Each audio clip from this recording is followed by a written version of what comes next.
Welcome to the Alex Salmond Show, where we look at the ability of Westminster parliamentarians to influence events when the government boasts a majority of near 80 in the House of Commons.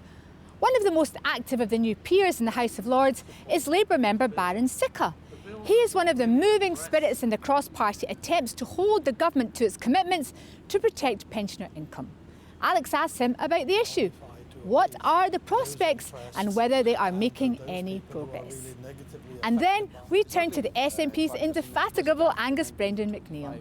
15 years after he held Tony Blair's speech to the parliamentary fire on the Cash for Honour scandal, he returns to the fray with the new bill on Boris Johnson's ennoblements. But will it make any difference this time round? These key interviews later in the programme. But first, to your tweets, emails and messages on last week's St Andrew's Day show featuring a special interview with historian Owen Dudley Edwards. First from George Brown, who says, a tonic to hear Alex, always positive and interesting. Hugh Fraser says, another first-class show, thanks. Eddie Tate says, that's my American history lecturer, Owen Dudley Edwards. Ricky Ferguson messages, we want more than Scottish nationalism to survive, we want our country back to prosper. Michael Ure says, Scotland seems to be doing a lot of talking. The walking needs to come soon, otherwise boredom will arrive before it. And finally, Liam Griffin says, I don't mean to be a smart aleck. I'm happy for the 30th of November to become Scotland's National Day, but the 30th of November was originally a holiday of obligation in the church calendar to celebrate the feast of St Andrew.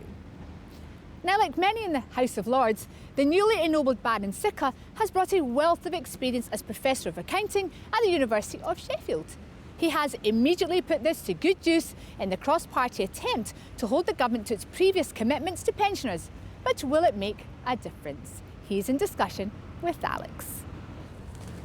Lord Sikka, welcome to the Alex Salmond Show. Pleasure to meet you and to be here. Now, you're a relatively new member of the upper house, the House of Lords, but you come into the chamber with substantial outside experience as a professor of finance and accountancy. How have you found the arcane processes of the House of Lords? Well, just to amplify a little bit, I was Professor of Accounting and Finance at 3 major UK universities. Generally, I was researching what I call the dark side of capitalism, and now I confronted that fully in Parliament. You can see there is inbuilt lobby of big corporations and the rich people, and frequently legislation is modified to appease those interests and those people who are really negatively affected by the darker practices, whether it is bribery, corruption, money laundering, tax dodging. Often their pleas are not really heard, and this is what I really want to represent in Parliament.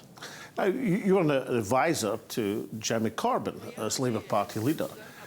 Is that not a bit of a contradiction? Somebody who'd advised Jeremy Corbyn saying, let's cut out the tax dodges, the lobbying of these big corporations, coming into the non-elected chamber of the House of Lords, an appointed undemocratic chamber? I think you're absolutely right, and one has to face up to these contradictions. I came in the House and I did say to John McDonnell when this issue was first discussed. He was the Labour Party Finance Treasury. That's right, he was the Shadow Chancellor.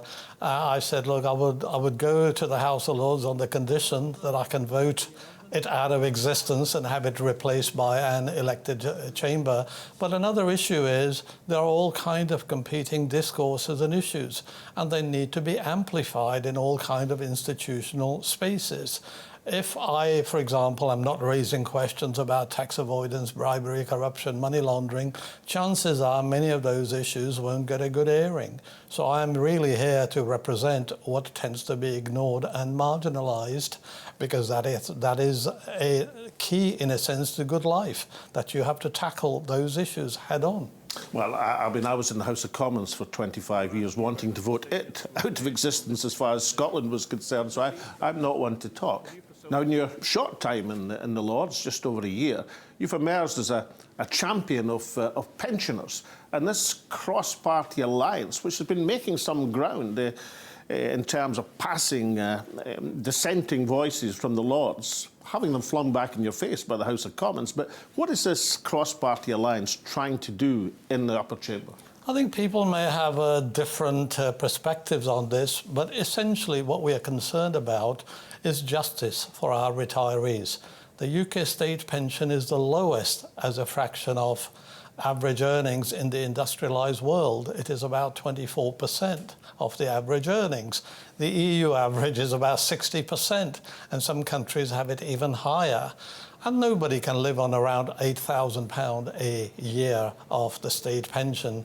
And there are about 2.1 million pensioners who get less than £100 a week, and the majority of those are women.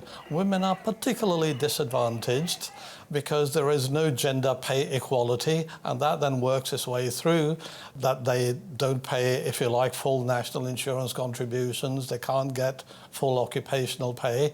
So it is really people being condemned to a life of poverty, misery, and early death. And that is what we are really concerned about, that is wrong, and that needs to be addressed. But it is not just an issue for the current retirees, it is an issue for future retirees as well, because current retirees are suffering from the past misdemeanours of governments. So we want to make sure that the future retirees don't suffer from the same. So therefore you need a much, much higher state pension now. What is this triple lock? You're a professor of accountancy. Can you tell our viewers, what is this triple lock that we're so concerned about? It was really introduced in 2011, and the idea was that the state pension should rise in line with the highest of the three measurements, that is either 2.5% or the rate of inflation or average earnings. And the government has decided this year that it really wants to suspend it. They say for 1 year, but that itself is catastrophic, because that 1 year's suspension means pensioners are deprived of about £5.4 billion of pension payments in 1 year. And the recent Treasury forecast covers the next 5 years, and it shows that over a 5-year period, pensioners would lose spending power of £30.5 billion. Can you imagine what the consequences of that are? And pensioners tend to generally spend money in the local economy. So a lot of local economies would actually be decimated as a result. But hasn't the Chancellor of the Exchequer got a point? It seems like we've been through this global pandemic. We're still going through it. Public expenditure has increased massively to try and protect the economy, including pensioners. And surely just asking for 1 year of a lower rise is not asking too much from the Chancellor of the Exchequer. Well, that is what the government says until you burrow down into his claims. Firstly, there is a £37 billion surplus sitting in the National Insurance Fund account. And out of that, if you paid £5.4 billion, that's not going to make a big dent. Secondly, at the moment, we have huge anomalies. For example, in the UK, there is no national insurance on unearned income. Just take one example, what is called capital gains. That is what people make who own second homes or dabble in the securities market, arts markets, commodities markets. If you charged national insurance at the current rate on capital gains alone, that would raise about £8 billion.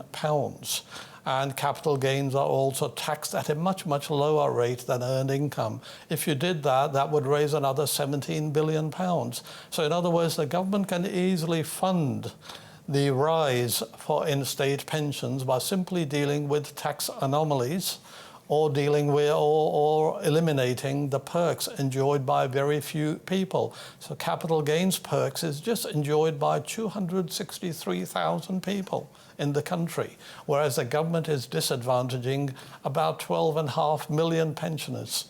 Now, you put together, along with others, including ex-Tory ministers, a coalition to pass an amendment in the House of Lords, but then it was flung back in your face by the House of Commons.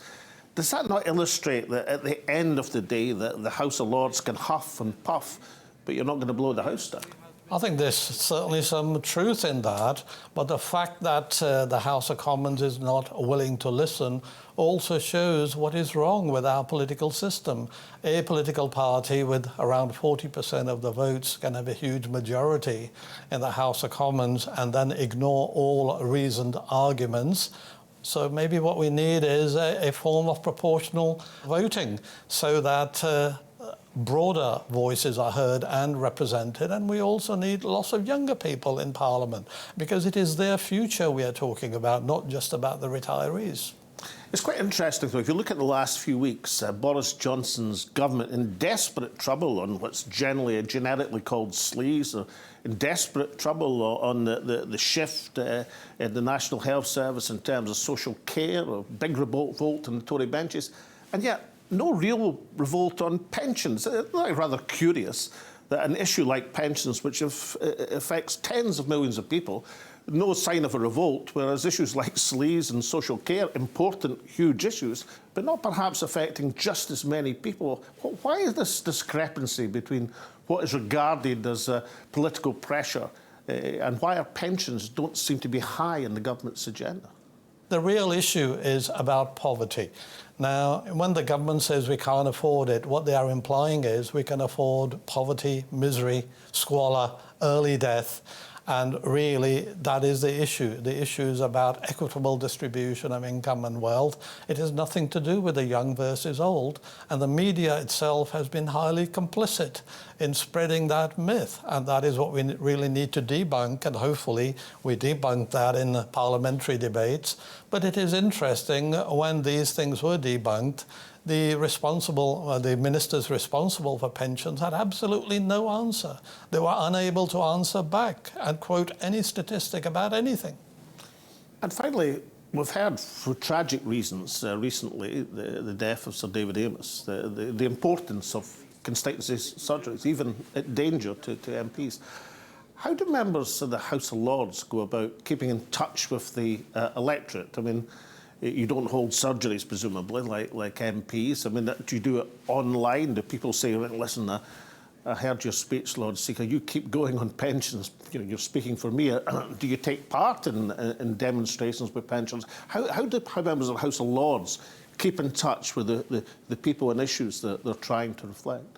Well, recently, or even during the debate about the state pension, I received, I would say, probably over 100,000 messages from pensioners. Somebody clearly felt that there was an issue which needed to be aired and neglected.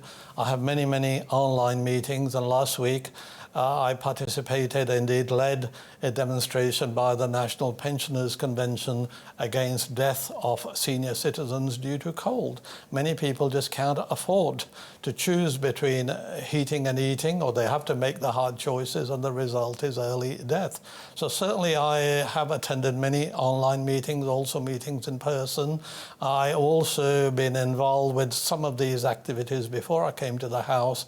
For example, I'm a co-founder of Tax Justice Network, and where we particularly brought the public's attention all over the world to organise what I would call corruption and sleaze, which is tax abuse.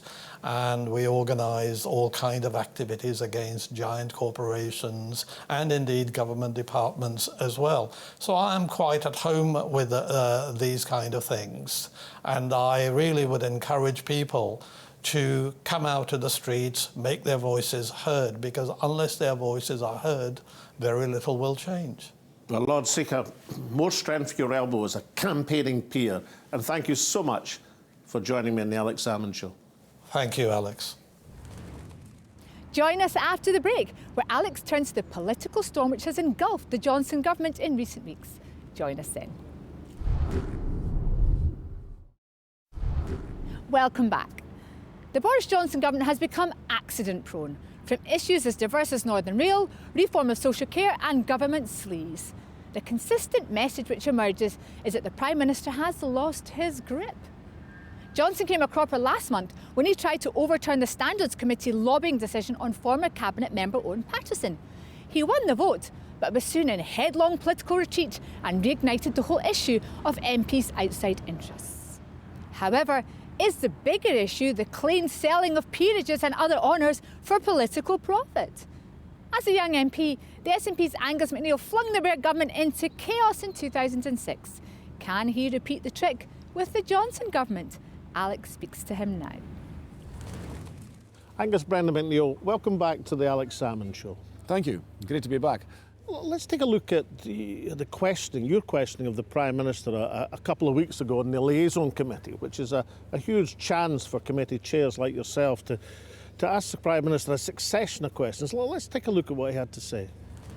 Do you think yourself, Sir Keir Starmer and Sir Ed Davies should stop sending big value donors to the House of Lords, commonly known as cash for honours, and seen as a very corrupt practice internationally? I think didn't you raise that with me earlier on today? Yes, and I'm looking for an answer. Well, it was actually my colleague, yes. Jonathan Edwards of Pride. I happened to be sitting beside him. That's right. I saw you jumping up and down. Look, I think the answer to should the practice end? The answer to that is that these are by and large men and women who have contributed a huge amount to public life. Like £3 million.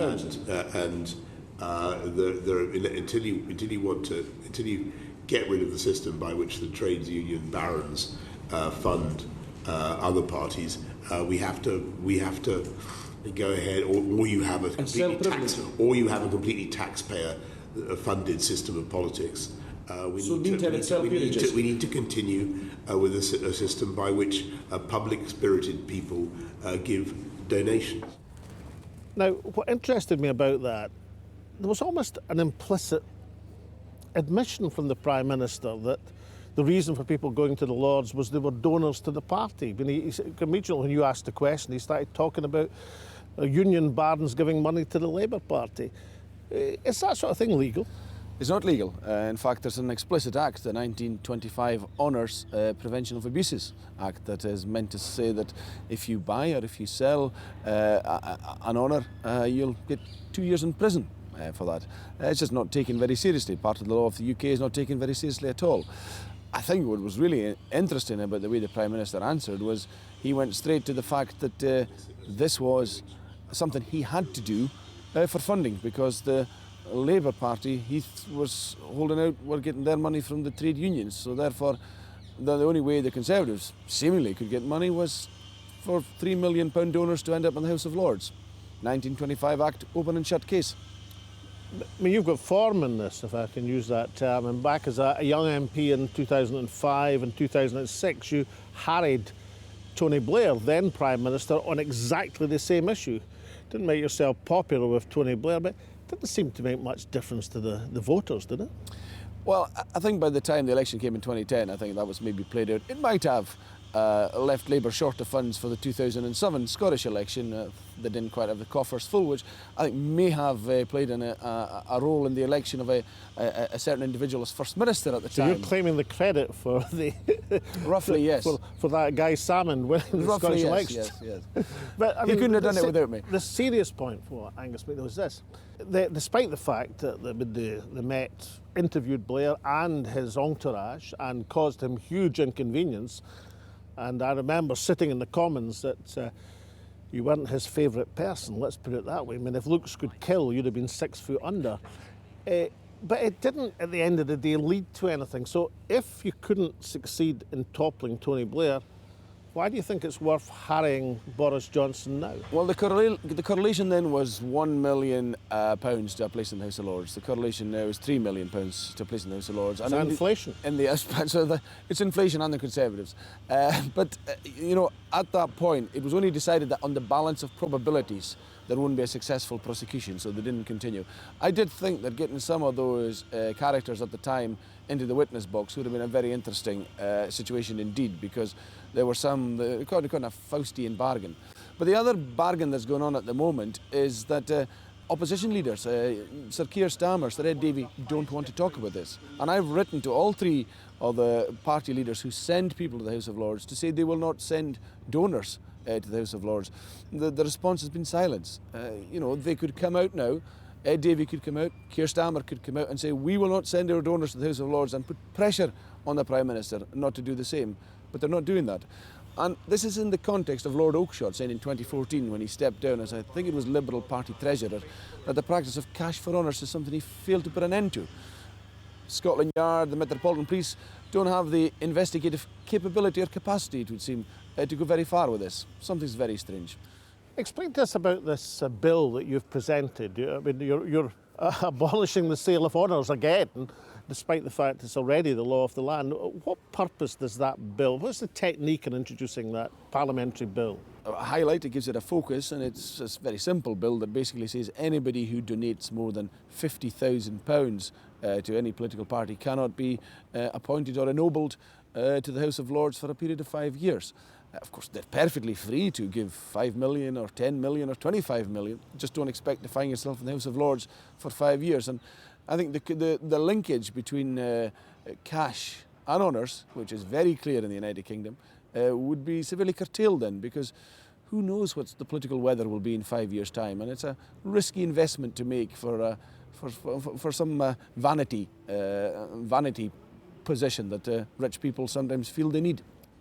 Well, yes, I can see the media's fascination with issues like cash for honours, but is it as an important an issue for ordinary folk as, let's say, pensions and the ending of the triple lot, the money that's been taken out of the pockets and the purses of pensioners? I mean, what are you doing about that sort of thing? Well, I think a fish rots from the head, it's often said, and I think that the problems with this government are multifaceted. And this is one facet of it, the pensions are another facet of it.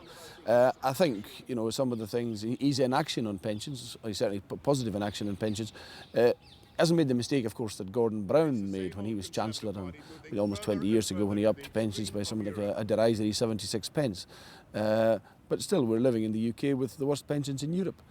All the independent countries round about us, take for instance those around Scotland, Iceland, Ireland, Norway, an arc of prosperity, if you will, surrounding Scotland, have higher pensions.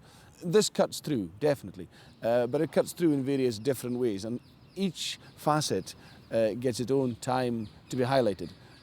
The liaison committee, this is like a almost unprecedented opportunity for a backbencher, albeit a senior MP, but a backbencher, but chair of a committee, and you get the Prime Minister in front of you over a prolonged period of time. Unlike Prime Minister's questions, when he can swat you away, you've got him in you very much in your crosshairs. Yeah, we get 6 minutes, and just about an uninterrupted 6 minutes, bar the chairman occasionally coming in when the Prime Minister is waffling, when you try and counter that.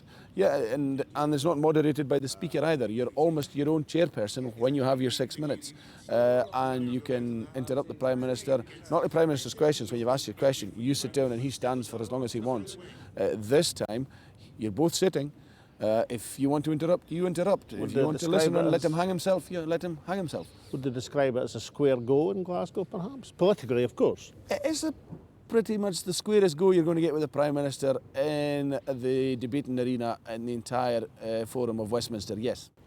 In the last few weeks, the Prime Minister's come under a lot of pressure on the generic issue of sleaze, on the social care in England. How much trouble is Boris Johnson now in your estimation? Boris Johnson's backbenchers have crossed a sort of a Rubicon that sort of treated the Prime Minister as a semi-deity before now. They very much see the feet and indeed the legs of clay that the Prime Minister has got. And they've not only felt that they themselves can criticise, but they've heard others and colleagues criticise. And that moment has it's been an epoch for them. They felt stronger as a result, and they are not as cowed as they were. So I think we're going to see more of that, because once that genie is literally out of the bottle, it's very hard to put that sort of reverence, awe and fear back in to the hearts of those MPs that previously had that. Now, is it when an administration runs into trouble, as the Johnson administration has done, that people like yourself and the backbenches, let's call it that, of the Commons, albeit a committee chair, of course, and people in the House of Lords, like Lord Sikka, with his pensions initiative, is that when you come into your own? Is that when you scent blood and you think to yourself, hey, I've got a chance of making an impression here? Well, it's certainly the time when other people start to pay attention. Even the spell that Boris Johnson could cast over the media sort of goes as well, and the media start to cast round and look at what else is going on. They're no longer focused, they themselves, on a sort of a semi-deity or a quarter deity perhaps view of the Prime Minister. That spell's broken, and they're looking as to what's going on and where's the next piece of trouble coming for the Prime Minister, and there's probably quite a lot of trouble coming for the Prime Minister. You know, the sort of things he's doing on care in England is something that's definitely going to bite him, because you can't tell people that black is white and white is black and expect them to suspend disbelief in the way that Boris Johnson is hoping they will.